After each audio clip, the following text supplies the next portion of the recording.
Doctor, யாருக்கோ தத்து கொடுக்கறத எனக்கு தர சொல்லுங்கோ. நானே எடுத்துக்கிறேனே. எனக்கு தாங்க முடியல. இந்த குழந்தையும் தாங்காதுன்னுட்டேன். நான் என்ன பண்ணுவேன்? இனிமேல் குழந்தை பிறக்கவும் வாய்ப்பில்லைன்னு எனக்கு தெரியும்.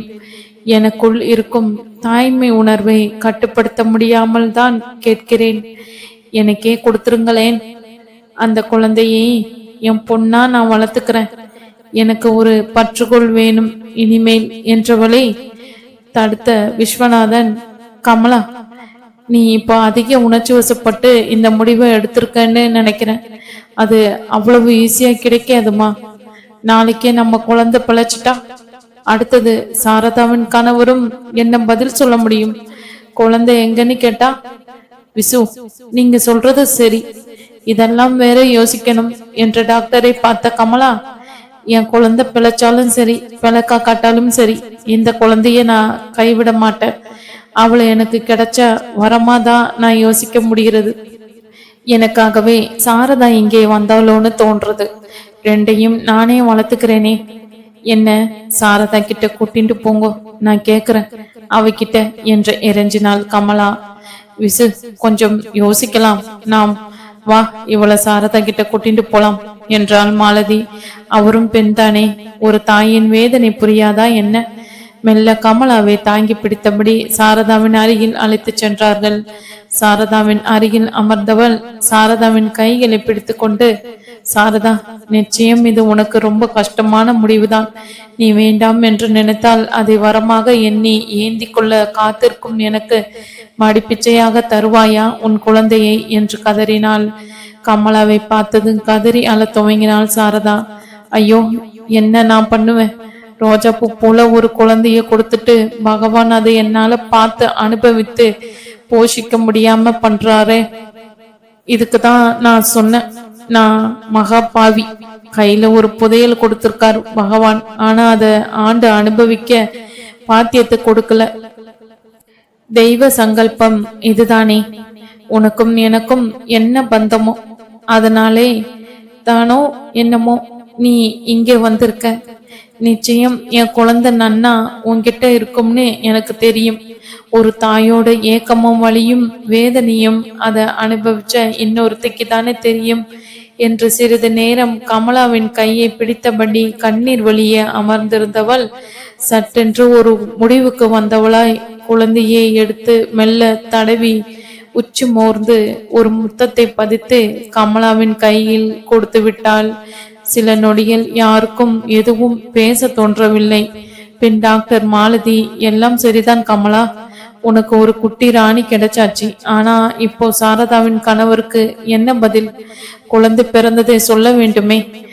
ஆமா டாக்டர், என் மாப்பிள்ளைக்கு என்ன பதில் சொல்ல முடியும்? இவள் பாட்டுக்கு குழந்தையை கொடுத்து விட்டாள். நாளைக்கே விஷயம் தெரிந்து வந்து குழந்தை எங்கே என்று கேட்டாள் என்று பதறினாள் சாரதாவின் தாயார். அதற்குள் நர்ஸ் அவசரமாக அங்கே வந்தவள், டாக்டர், குழந்தை மூச்சு விட ரொம்ப கஷ்டப்படுறது. என்னால ஆன வரை ஆக்சிஜன் பம்ப் செய்து பார்த்துட்டேன். திணறல் அதிகமாயிடுச்சு என்று பதட்டத்துடன் கூறினாள். மாலதி, நான் கொஞ்ச நேரம் கழித்து வரும்போது மற்றவை பேசலாம். விசு, குயிக், நீங்களும் வாங்க என்று அவரையும் கையோடு கூட்டி சென்றாள். கமலாவோ கிடைத்த குழந்தையை நெஞ்சோடு அணைத்து கொண்டு, தான் திரும்பவும் கொடுக்க மாட்டேன், இது எனக்கு தான் இனி, இவள் என் மகள் என்று ஏதோ தனக்குத்தானே பேசியபடி அமர்ந்து விட்டாள். அம்மா, கமலாவுக்கு நான் கொடுத்தாச்சு. இனிமேல் இந்த குழந்தை அவளுடையது. இதை சொல்ல மனசு இல்லதான், ஆனால் காலத்தின் கட்டாயம் என்ன சொல்ல வைக்கிறது. உன் மாப்பிள்ள வந்து கேட்டால் குழந்தை செத்து போச்சுன்னு சொல்லிடு என்று சொல்லிவிட்டு முகத்தில் அடித்து கொண்டு அழ தொடங்கினாள். அடுத்த 1 மணி நேரம் அழுகையிலே கரைந்தது. அம்மாடி கமலா, நீ ஏன் கொஞ்சம் யோசி. நாளை பின்ன சாரதா ஆத்துக்காரர் வந்து கேட்டா நாங்க என்ன சொல்ல முடியும்? அவதான் என்னமோ சொல்றா, நீயாவது கொஞ்சம் யோசிமா என்று கெஞ்ச ஆரம்பித்து விட்டாள் சாரதாவின் தாயார். மாமி, இது என் குழந்தைதான், தரமாட்டேன். அம்பாள் எனக்காகவே கொடுத்திருக்கா. இதை கேட்காதேன். வேணும்னா ஒண்ணு பண்ணுங்கோ, அவளுக்கு வேற குழந்தை கொடுத்துடுங்கோ என்று புரியாமல் பேசினாள் கமலா. ஐயோ பகவானே, இந்த பொண்ணுக்கு பிரம்ம பிடித்தது போல இருக்கு. புரியாம பேசுறான். குழந்தை என்ன பொம்மையா? ஒருத்தர் கையிலிருந்து பிடுங்கி இன்னொருத்தருக்கு தர என்ன சொல்லி புரிய வைப்பேன் இவ 2 பேருக்கும் என்று அந்த முதியவர்களும் அழ ஆரம்பித்தாள். அதற்குள் அறைக்குள் இதை கேட்டுக்கொண்டே வந்தனர் டாக்டரும் விஸ்வநாதனும். பின்னையே நர்ஸ் குழந்தையுடன் வந்தால் ஒரு கணம் யோசித்துவிட்டு தயங்கியபடி, மாமி, நான் ஒன்னு சொல்றேன், தப்பா நினைச்சுக்காதே. இந்த சூழ்நிலை நிச்சயம் குழந்தை எங்கன்னு தான் கேட்பார் உங்க மாப்பிள்ளை. என்னோட குழந்தை அங்க மூச்சு விட கஷ்டப்படுறது, அது பிழைக்குமா பிழைக்காதுன்னு கூட தெரியல. உங்களுக்கு தேவை ஒரு ஆண் குழந்தை, நீங்க ஏன் இத எடுத்துக்க கூடாது? பிழைத்தாலும் சரி பிழைக்க காட்டாலும் சரி சாரதாவின் வாழ்வு வீணாகாது. என்ன சரியா? ஒரு விதமாய் ஒரு முடிவை தெரிவித்தார் விஸ்வநாதன். சார், நீங்க சொல்லிட்டேன், நாளைக்கே குழந்தை பிழைச்சு வந்ததுன்னா அப்போ திரும்பி கேட்டா நாங்க என்ன பண்ண முடியும் என்று சாரதாவின் தகப்பனார் கேட்டார். நிச்சயமா கேட்க மாட்டேன் மாமா, என்ன நம்புங்கோ. நான் வேணா ஒரு பத்திரத்துல எழுதி கையெழுத்து போட்டு தரேன். எந்தவித சொந்தமும் கொண்டாட மாட்டோம், உங்களை திரும்பவும் பிரச்சனையில சிக்க வைக்க மாட்டோம்னு என்று உறுதியளித்தார் விஸ்வநாதன். நீங்க சொல்றீங்க, உங்க மனைவி அவளும் ஒத்துக்கணுமே. சட்டென்று நிகழ்வுக்கு வந்த கமலா, மாமா, சாரதா அம்பாள் மாதிரி எனக்கு ஒரு வரத்தை கொடுத்திருக்கா. அவளை பிரச்சனையில நான் நிச்சயம் சிக்க வைக்க மாட்டேன். அவர் கொடுத்த வாக்குப்படி நடப்பேன். என் குழந்தை பிழைச்சாலும் கூட நான் உரிமை கோர மாட்டேன். இது சத்தியம். எனக்கு பொண்ணுதான் பிறந்திருக்கு. அவன் சாரதாவின் பிள்ளை. அவன் பிழைக்கணும்னு தான் என் மனசு வேண்டிக்கிறது. பிழைக்க வேண்டும் இனிமேலும். ஆனா அவன் சாரதாவின் பிள்ளையாதான் போவான் இனி என்று சொல்லிவிட்டு நர்ஸை அருகில் வர சொல்லியவள் குழந்தையை கையில் கூட தொடாமல் அதன் நெற்றியில் ஒரு முத்தம் பதித்தாள். பின், இவனை தொடமாட்டேன், தொட்டால் கொடுக்க மனசு வராது, என் தாய்ப்பாசம் கட்டி போட்டுடும் என்னை. இவன் சாரதாவின் பையன். என்ன சாரதா, சரிதானே என்று கண்ணீர் மல்க கேட்டாள். இன்றும் பேசாமல் கைகளை நீட்டினாள் சாரதா. குழந்தை அவள் கைகளில் கொடுக்கப்பட்டது. அம்மா, ராமர் நிச்சயம் மனசு இறங்கிய தாயை புரிஞ்சிட்டார். இதோ என் பையன் இவன். இவனுக்கு பேர் நான் வசந்தன்னு வைக்க போறேன். என் வாழ்க்கையில வசந்தத்தை தரப்போறவன் அவன். நிச்சயம் பிழைப்பான்னு கூட தெரியாது, ஆனாலும் எனக்கு நம்பிக்கை இருக்கு. கமலா, உன் பொண்ணுக்கு பைரவின்னு பேர் வை. அது மட்டும்தான் என் கண்டிஷன். வசந்த பைரவி ராகத்திலேயே நீ தாராயான்னு பாடுனா போதும். பிறந்த இவள் நம் 2 பேருக்கும் வாழ்க்கையை திருப்பி தானமா கொடுத்திருக்கா. சரியா? காலம் என்னைக்காவது நம்ம அனுமதிச்சா, விதி இருந்தா மறுபடியும் சந்திப்போம் என்று சொல்லி முடித்தாள் சாரதா. இதான் அன்னைக்கு நடந்தது. இதுதான் நடந்தது, என்ன மன்னிச்சுக்கோங்கண்ணா என்றாள் சாரதா. இத்தனை நேரமாக சாரதா சொன்ன அனைத்தையும் வாயை மூடாமல் அதிர்ச்சியுடன் கேட்டுக்கொண்டிருந்தனர் அங்கிருந்த அனைவரும். ராமமூர்த்தியின் முகம் இறுக கல்லென சமைந்து நின்று விட்டார். அவரால் எதையும் நம்ப முடியவில்லை. தன் தலையில் பெரிய இடியை தூக்கி போட்டதை போல உணர்ந்தார். இத்தனை காலமாக, கடந்த 26 வருஷமாக 3 பெண்களுக்கும் அடுத்து பிறந்த தன் செல்ல மகன் என்று நினைத்து வளர்த்து வந்த தன் அருமை மகன் தனது மகனே இல்லை, வேறு ஒருவருடைய குழந்தை என்று ஒரே நொடியில் சொல்லிவிட்டாளே. உண்மையில் இவளை நான் மணந்து இத்தனை வருஷம் வாழ்ந்தேனா? அவருக்கு ஒன்றுமே புரியவில்லை. ஏதோ பிரம்மை பிடித்தது போல தலையை பிடித்து கொண்டவர் அப்படியே அங்கே இருந்த சாய்வு நாற்காலியில் அமர்ந்து கொண்டு தன் நெஞ்சை பிடித்து கொண்டார். இந்த க்ஷணமே தான் இந்த உலகத்தை விட்டு போய்விடக் கூடாதா என்றே நினைத்தவர் கண்களை மூடிக்கொண்டார். அங்கு நடந்த அனைத்தையும் பார்த்தும் கேட்டும் கொண்டு இருந்த வசந்த் தன் தந்தை அருகே சென்றான். அப்பா, நான் உங்க பிள்ளை இல்லையாப்பா? அம்மா என்னென்னவோ சொல்றாளேப்பா, நீங்க சொல்லுங்கப்பா. அம்மா சொல்றது எல்லாமே பொய் தெரியுமா? எதையோ சொல்றான்னு. ஏன்பா பேச மாட்டேன்? நான் உங்க பிள்ளைதான்ப்பா என்று புலம்பியவன் தன் தாய் சாரதாவிடம் சென்று கைகளை பிடித்து கொண்டான். அம்மா, நீங்க என்னோட அம்மா இல்லையா? சொல்லுமா, எதுக்கு இப்படி சொன்ன? ஏம்மா இப்படி செஞ்ச? நீ என் உண்மையான அம்மா இல்லையா? பொய் சொல்லக்கூடாதுன்னு சின்ன வயசுல இருந்து எங்க எல்லாருக்கும் சொல்லி கொடுத்தீங்களே. பொய் சொன்னா அந்த பகவான் மன்னிக்க மாட்டான்னு சொல்லி சொல்லி வளர்த்தீங்க. இப்போ நீங்களே பொய் தான் சொன்னேன்னு சொல்லுங்க. பகவான் மன்னிக்கலன்னா பரவாயில்லம்மா, நான் உங்க மகன் இல்லைன்னு சொன்னது பொய்ன்னு சொல்லுங்கோ என்று கதறி அழுத வசந்த் தன் அன்னை சாரதாவை உழுக்க, அம்மா நீ ஏன் அம்மான்னு சொல்லுமா என்றவன், சாரதா பதில் பேசாமல் வசந்தை தன்னுடன் சேர்த்து அணைத்து கொண்டு தலையசைக்க, உன்னை நான் அம்மான்னு இனிமேல் கூப்பிட முடியாதா? நீ எனக்கு அம்மா இல்ல, பைரவிக்கு தான் அம்மாவா என்று அவரை பிடித்து தள்ளி நிறுத்திவிட்டு நகர்ந்து கொள்ள முயல, அதற்குள் அஜய் வசந்தை பிடித்து கொண்டு தன் தோள்களில் சாய்த்து கொண்டு அவனுக்கு ஆறுதல் அளிக்க முயன்றான். அஜய், இவா என் அம்மா அப்பா இல்ல என புலம்ப ஆரம்பித்தான் வசந்த். மகதி, அழாத வசந்த் என அவன் அருகே வர, பைரவியும் வசந்த் என கண்ணீருடன் மகதியை கட்டி பிடித்து கொண்டு கண்ணீர் சிந்தினாள் பைரவி. அவன் அழுகையை காண சகிக்காமல் சாரதா தன் கணவர் அருகே சென்றவள், ஏனா நம்ம குழந்தைய பாருங்கண்ணா எப்படி கதறான் என சொல்லியபடி, நான் பாவினா, இத்தனைக்கும் நான் தான் காரணம், என்னை மன்னிச்சிடுங்கோ என அவர் கால்களை பிடித்தபடி கதறலானாள். இன்னும் என்னை என்ன பண்ண சொல்ற? இப்படி ஒரு இடிய என் தலைமையில போட எத்தனை நாளா காத்துட்டு இருந்த சாரதா, உனக்கே இது நியாயமா? உன்னால் எப்படி இப்படி செய்ய முடிஞ்சதுமா? பாரு, நீ பண்ணி வச்ச காரியத்தால அங்க 2 குழந்தைகள் எப்படி கதறி அழுகுறதுன்னு. இப்போ நான் யாருன்னு சமாதானம் செய்யறது? 2மே நம்ம குழந்தைகள் தான். ஒரு கண்ணுல வெண்ணையும் ஒரு கண்ணுல சுண்ணாம்புமா இருக்க முடியுமா சொல்லு? யாரை நான் பார்ப்பேன்? இத பார்த்துட்டும் நான் இன்னும் உசுரோட தானே நான் இருக்கணுமா? இந்த க்ஷணமே என் உயிர் போகாதான்னு இருக்குதுடி சாரதா எனக்கு. ஐயோ, என்னை மன்னிச்சுக்கோங்கண்ணா, நான் என்ன பண்ணுவேன்?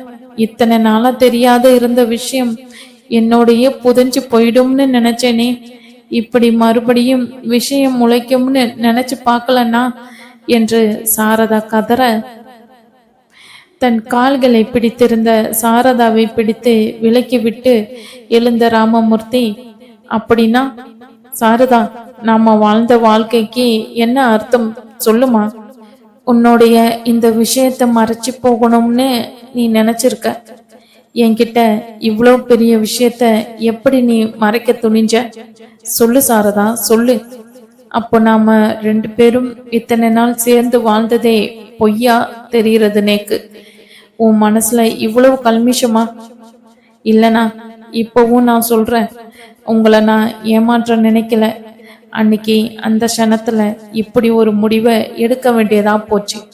அன்னைக்கு நான் இருந்த நிலைமை அப்படி. எனக்கு 4வது அந்த அம்பாள் பொண்ணா கொடுத்துட்டா. நான் என்ன பண்ணியிருக்க முடியும்? உங்க அம்மா ஏற்கனவே நான் பிரசவத்துக்காக என் பிறந்தாத்துக்கு போன பொழுதே, இந்த வாட்டி எனக்கு பையன் பிறக்கலன்னா ஆத்து பக்கமே வர வேண்டான்னு உங்களுக்கு வேற கல்யாணம் செய்து வச்சுப்பேன்னு சொல்லிதான் அனுப்பி வச்சான் என்று சற்றே நிறுத்தியவள், அப்போ என்ன சொல்ற சாரதா? நீ அம்மா சொன்னான்னு நான் ஒதுக்கி வச்சு வேற கல்யாணம் செஞ்சுட்டு இருப்பேனா? 4வது பொண்ணா இருந்தா என்ன போச்சு? நம்ம பிராப்தம் அவ்வளவுதான் தான் நான் இருந்திருப்பேன். அம்மா ஏதோ ஒரு ஆத்தாமையில் தனக்கு பேர வேணும், நெய்பந்தம் பிடிக்கணும்னு எதையாவது சொல்லிண்டு புலம்பிண்டு இருந்தா. அதை எடுத்துட்டு இவ்வளோ பெரிய பாதகத்தை நம்ம குடும்பத்துக்கு செய்ய துணிவியா? நமக்கு முதல் 3 குழந்தையுமே பொண்ணுதான். அதுக்கு நீ அம்மா தான் பெருசா புற உன்னையும் என்னையும் சொல்லிட்டு தான் இருந்தா. அதுக்காக நாம என்ன அந்த பசங்களை வளர்த்து ஆளாக்க இல்லையா என்ன? இல்ல, என் அம்மா தான் நம்ம 3 பசங்களையும் நீ பிரசவத்துக்கு போனப்போ பாத்துக்காம விட்டாளா? 4வது பொண்ணு பிறந்திருக்குன்னு நீ எனக்கு முதல்ல தெரிவிக்கவே இல்லை. நீ கேட்ட அன்னைக்கு ஏன் எங்க அம்மா ஹாஸ்பிட்டல்ல அட்மிட் ஆகியிருக்கிறதே ஃபோன் பண்ணி பக்கத்து வீட்டுக்கு சொல்லியும் கூட நான் ஹாஸ்பிட்டல் பக்கமே வரலன்னு அதுக்கு நானும் பதில் சொல்லிட்டேன். கரெக்டா அந்த சமயத்துல எங்க அம்மா பாத்ரூம்ல வலிக்கி விழுந்து காலை உடைச்சுட்டா. என் தங்கைகள் வரத்துக்கு வெயிட் பண்ணிட்டு இருந்தேன். எப்படி நான் என் அம்மாவையும் நம்ம 3 பசங்களையும் விட்டுட்டு ஓடி வர முடியும்? உன்னை பெத்தவா பார்த்துப்பான்னு தைரியமா இருந்தேன். நீ இப்படி செய்வன்னு கொஞ்சம் கூட நினைக்கல சாரதா என்றவர், உன்னை மட்டும் நன்னா புரியுறது சாரதா. நான் உன் மேல வச்சிருந்த நம்பிக்கைய நீ என் மேல வைக்கலன்னு இதுக்கு மேல என்ன சொல்றதுன்னு எனக்கு தெரியல என்று வெட்டரியாக சொல்லிவிட்டு தலையை பிடித்து கொண்டு சாய்வு நாற்காலியில் பேசாமல் சாய்ந்து விட்டார் ராமமூர்த்தி. அவர் காலடியில் மீண்டும் அமர்ந்த சாரதா, நான் தப்புதானா பண்ணிவிட்டேன். நீங்க நினைக்கிறதா மாதிரி உங்க மேல நம்பிக்கை இல்லாம இல்ல. என்னதான் உங்களுக்கு பிள்ளை ஆசை இருந்தாலும் பொண்ணு பிறந்ததுன்னு சொல்லி இருந்தா வேண்டாம்னு எங்களை ஒதுக்கி இருக்க மாட்டேல்தான். அன்னைக்கு எனக்கு என்ன ஆச்சோ தெரியல. ஹாஸ்பிட்டல்ல அட்மிட் ஆனத சொல்ல ஃபோன் பண்ணப்போ உங்க அம்மா ஃபோன் எடுக்காமல் பையன் பிறந்தால் ஸ்வீட்டோட வர சொல்லுங்கோ, இல்லைன்னா அப்படியே அங்கேயே இருக்க வேண்டியதுதான் என்று பக்கத்தாத்து மாமி எங்க அப்பா கிட்ட தகவல் சொன்னவுடன் நான் பதறிதான் போயிட்டேன். அந்த சமயத்துல என் பக்கத்தில் பெட் கமலா அறிமுகமானால். அவ படுற கஷ்டத்தை எல்லாம் கண்ணெதிரே பார்த்தேன். டாக்டர் கிட்ட நான் எனக்கும் என் குழந்தைக்கும் விஷம் கொடுக்க சொல்லிதான் கேட்டேன். டாக்டர், யாருக்காவது குழந்தை பாக்கியம் இல்லாதவளுக்கு இந்த பெண் குழந்தையை ஏன் கொடுக்க கூடாதுன்னு சொன்னவுடன் எனக்குள் ஒரு சின்ன சபலம். இந்த பெண் குழந்தை எங்கேயாவது சுகப்படட்டும் என்றுதான் நினைச்சேன். சமயத்துல கமலாவும் அவ குழந்தை தங்காதுன்னு என்ன மடிப்பிச்சு கேட்டபோது ஏதோ ஒரு வெறியில மனசு கல்லாக்கிட்டு தூக்கி கொடுத்துட்டேன்னா. அம்மாவும் அப்பாவும் எவ்வளவோ தடுத்துதான் பார்த்தா. ஒன்றும் சொல்லாமல் அவளையே பார்த்து கொண்டிருந்தவர் பைரவியும் வசந்தும் மகதியுமே அவர் காலடியில் அமர்ந்து கொண்டனர். மாமா, என்னை மன்னிச்சிடுங்கோ. இதுக்கெல்லாம் நான் தான் காரணம். நான் இங்க வராமல் இருந்தா யாருக்குமே ஒன்றும் தெரிஞ்சிருக்காது. பாவம் சாரதா மாமி, அவளை நீங்க மன்னிங்கோ. நான் உங்க குடும்பத்துல மீண்டும் வந்து குழப்பம் பண்றதுக்கு வரல. வசந்து தான் உங்க பையன். நான் என்னைக்குமே உங்களுக்கு பைரவி மட்டும்தான். எப்படி உங்களுக்கு வசந்த் பையனோ நானும் எங்க கமலா அம்மாவுக்கு தான் பொண்ணு. அது எந்த நாள்லயும் மாறாது. அதை நான் மாற்றத்தையும் விரும்பல. நீங்க என்ன நம்பலாம். அம்மாடி பைரவி, நீயும் என்னோட பொண்ணுதாம்மா. ஏமா நீ இப்படியெல்லாம் பேசுற? எங்க ஆத்துக்காரர் நான் செஞ்ச காரியத்தை மன்னிக்கலனாலும் பரவாயில்ல. நீ என் வயிற்றுல பிறந்த பொண்ணு தான் என கதற. அப்ப நான் யாருமா உனக்கு? உன்னை நான் அம்மானு இனி கூப்பிட முடியாதா என வசந்த் அழ தொடங்க, வசந்த் ராஜா, என்னடா பேசுற? நீயே என்னோட பிள்ளை தாண்டா. பைரவியை நான் வயிற்றுல சுமந்து பெற்றேன் தான். ஆனா அவளை நான் கமலாவுக்கு அன்னைக்கே என் முழு மனதோட தான் தானமா கொடுத்து விட்டேன். இப்ப வேணா என் மனசு அவளை பார்த்ததுக்கு பிறகு துடிக்கிறது. அது பெத்த மனசு கண்ணா. பைரவியை பார்த்தா அந்த சனத்திலேயே நான் கண்டுபிடிச்சிட்டேன். அவளுக்கு நான் யாருன்னு தெரிஞ்சிருக்கும். ஆனாலும் ஏன் நாங்க 2 பேரும் வாயை மூடிட்டு இருந்தோம் தெரியுமா? இதோ இப்படி தேவையில்லாமல் குழப்பம் வந்து எல்லார் மனசும் புண்பட வேண்டாம்னு தான். உங்க அப்பா மனச எனக்கு நன்னா தெரியும். இத்தனை வருஷமா உன் மேல ஒரே பிள்ளைன்னு ரொம்ப பாசம் வச்சுட்டார். அதை நான் கலைக்க வேண்டாம்னு என் மனசுக்குள்ளேயே எல்லாத்தையும் போட்டு புதைச்சி வச்சுட்டேன். என்னை பெத்தவாளும் எனக்காக இந்த உண்மையை மறைச்சி குற்ற உணர்ச்சியோடு தான் போய் சேர்ந்தா. ஏற்கனவே அவளோட பிள்ளைய பிரிஞ்சு இருந்தா. இதுல நானும் வேற வாழை வெட்டியா பிறந்தாத்துல போய் உட்கார்ந்து இருந்தா அன்னைக்கே உயிரை விட்டு இருப்பான். எல்லாருக்காகவும் பார்த்து நான் இப்படி செஞ்சேன். அது இன்னைக்கு என் தலையிலே வந்து விடிஞ்சிருக்கு என்று சாரதா, ஒண்ணு மாத்திரம் சொல்றேன். எது எப்படியோ பெற்ற பாசத்தை விட வளர்த்த பாசம் உசதி தான். நீ எனக்கு பெறாத பிள்ளைனாலும் நீ தாண்டா இந்த யசோதைக்கு கிருஷ்ணன். என்னை நீயும் இதுக்கு மேல ஒதுக்கிடாதடா ராஜா. உங்க அப்பா நிச்சயம் என்ன புரிஞ்சுப்பார். இல்லாட்டா அதுக்கப்புறம் நான் உசுரோட இருக்கிறதுக்கு அவசியமே இல்லை என கதறியல. அம்மா, என்னைக்கு நீதான் என் அம்மா. வசந்தும் அல. முதலில் சுதாரித்தவர் ராமமூர்த்தி தான். சாரதா, என்ன இது பாரு, நீ இப்படி அழுதா பசங்க எல்லாருமே அழுறா. நீ என்ன நம்பலையோன்னு என் மனசுக்குள்ள சின்ன வருத்தம் தான். போனது போகட்டும், விடு. அன்னைக்கு இருந்த நிலைமையில என்னென்னவோ நடந்து போச்சு. நீ எனக்கு பின்னாடி என்னைக்காவது சொல்லி இருந்தாலும் கூட நான் தாங்கி இருப்பேனா எனக்கே தெரியல. எப்படியோ நீ எங்க அம்மா ஆசைப்பட்டபடி அவளுக்கு ஒரு பேரனை நெய்ப்பந்த பிடிக்க செஞ்சிட்ட. அதே போதும் எனக்கு. எப்ப நம்ம வசந்த் எங்க அம்மாவுக்கு பேரனா நெய்ப்பந்தம் பிடிச்சேரனோ அவன் நம்ம பிள்ளைதான், என் பையன்தான். அதை நீ யாராலும் மாற்ற முடியாது சொல்லிட்டேன் என்று வசந்தின் தலையை தடவியவர், அம்மாடி பைரவி, நீயே என் பொண்ணுதான். ஆனாலும் என்ன பண்றது? சாரதா சொன்னபடி இந்த கமலாவின் கண்ணன் இந்த சாரதா வீட்டு நந்த கோபாலனாய் வரணும்னு விதிச்சிருக்கு. அதை நீ யாராலும் மாற்ற முடியாது. நீ என்னோட பொண்ணுதான், அத நான் மறக்கல. ஆனா உன்னை பெற்ற அம்மா கமலாவுக்கு மடிப்பிச்சையா கொடுத்த பின்னால மறுபடியும் திருப்பி கேட்டா நன்னா இருக்காது. எங்களை மாதிரி தானே அவளும் துடிப்பா. நீயே சொல்லுமா, இந்த குடும்பத்துக்கா எவ்வளவோ நீ இங்க வந்து நாள்ல இருந்து செய்திருக்க. சின்ன பொண்ணுதான் நீ, ஆனா ரொம்ப பக்குவப்பட்ட மனசு உனக்கு. எப்படிமா இத்தனை நாளா எல்லாம் தெரிஞ்சுட்டும் வாயை திறக்காமலே இருந்த? முதல்ல ஒரு விஷயத்த நீ சொல்லணும். உன்னோட அம்மா அப்பாவிற்கு இதெல்லாம் தெரியுமா என ராமமூர்த்தி கேட்டார். பைரவி பதில் சொல்வதற்குள் சாரதா கமலாவும் விஸ்வநாதனும், எப்படி இருக்கா பைரவி? உங்க அப்பா உங்க அம்மா கிட்ட தன் பையன் உயிரோடு இருக்கிறத சொன்னாரா? நான் ஏன் இதை கேட்குறேன்னா, உங்க அம்மா உன்னை ஹாஸ்பிட்டலில் இருந்து எடுத்துட்டு போன 15 நாள் கழித்து நான் வசந்துக்கு தடுப்பூசி போட அதே ஹாஸ்பிட்டலுக்கு மீண்டும் போனேன். அங்க உங்க அப்பா ஏதோ உன்னோட பிறப்பு சான்றிதழ் வாங்க வந்திருந்தா. அந்த சமயத்துல தான் தன் பையன் வசந்த் உயிரோடு பிழைச்சத தெரிஞ்சிட்டார். நான் கொஞ்சம் பயந்து தான் போனேன். எங்கே தன் குழந்தையை கொடுன்னு கேட்பாரோன்னு நினைச்சேன். ஆனா அவர் குழந்தை பிழைச்சதுல சந்தோஷம் அடைஞ்சு கமலாவுக்கு இனி எதுவும்